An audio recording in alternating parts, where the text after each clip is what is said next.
a suppressive person. In fact, I'm proud to be a suppressive person if that means that you are open to outside thoughts. And the interesting thing from that as well is that even the family of the church leader, this is a guy called David Miscavige, even members of his family have said, actually, everything they're saying is nonsense.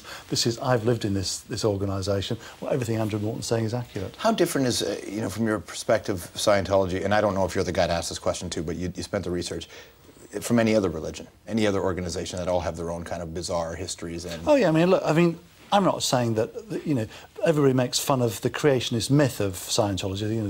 This Lord Xenu brings all these people to Earth and blows them all up, and we've all got these little what's called thetans covering our body, and we've got to knock them all off all day long. You can always make a mock of a religion like that. My basic premise is that here we live in a world of celebrity. We live in a world of celebrity worship, so that a celebrity has more power, more authority than a member of parliament, than a senator, and here we also live in a world of religious fervour, as we can see every day. And here it kind of collides in Tom Cruise, and that's basically my theory. Initially I thought that, is he some kind of guy who's been brainwashed into doing it? Then I realised that actually his religion, his faith, and himself and his own character mesh very neatly. What's interesting about your book is that you don't really pass a judgment on Tom Cruise. No, people say it's too scandalous, and then other people say it's not scandalous enough. I try to understand the people that I write about, and I'm often attacked, I'm often criticised for being too sympathetic to them. Well, in this one, the funny thing about Tom Cruise is a lot of stories in here we've heard before, because he has cruise control.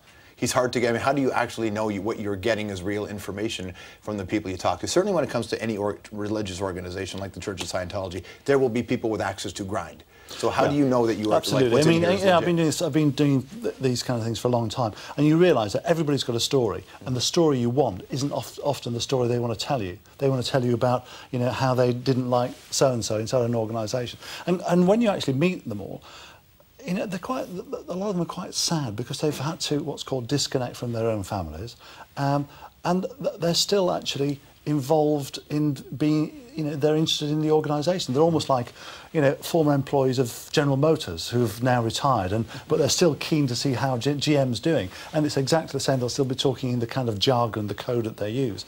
But as an author, what you do, you're almost like a painter. You're building up little dots of insight and so on from lots of different interviews. It's a kind of a pointillistic approach, and you build up a portrait as a result.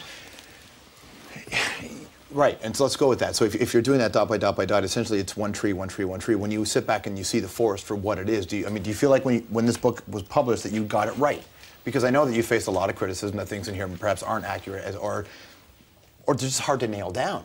No, I think that one of the things that I found more refreshing than anything else are the number of people who have been involved in Scientology, people who know Tom Cruise pretty well. Only last week somebody was saying to me, Andrew, you were far too kind to him, So, but that so many people have written to me saying that they've read the book and they find it an authentic portrait. And more than that, it's kind of sparked a whole worldwide protest against Scientology. There were protests through the internet, and it's kind of.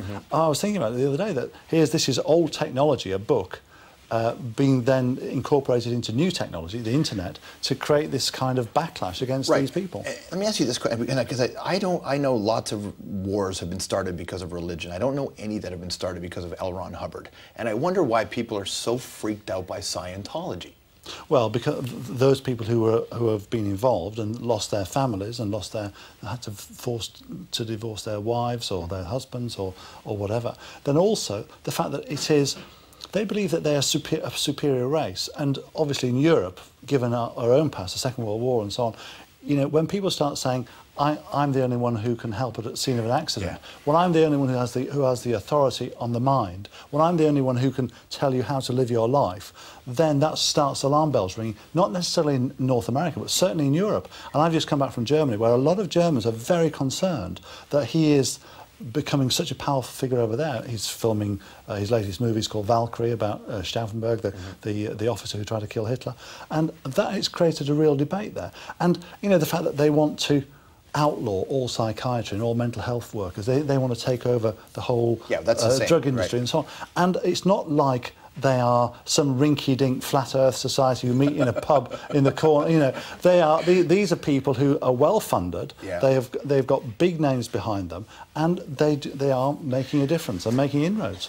Has all of this talk made Tom Cruise less powerful? I mean, there was a time when he could do no wrong. That time is long gone. His movies bomb, and that is Tom Cruise's only real cachet, his opening movies. I disagree with you. I would say that he's one of the most powerful characters in Hollywood. He will shape the future of Hollywood now. Behind the scenes? Yeah, because, I mean, he's not just an actor now. He actually runs a studio. He runs United Artists. They will start to incorporate the whole, you know, start to involve their Scientology technicians in there, and so on. And he will shape the future of Hollywood and mass market and what we see in popular culture for the foreseeable future.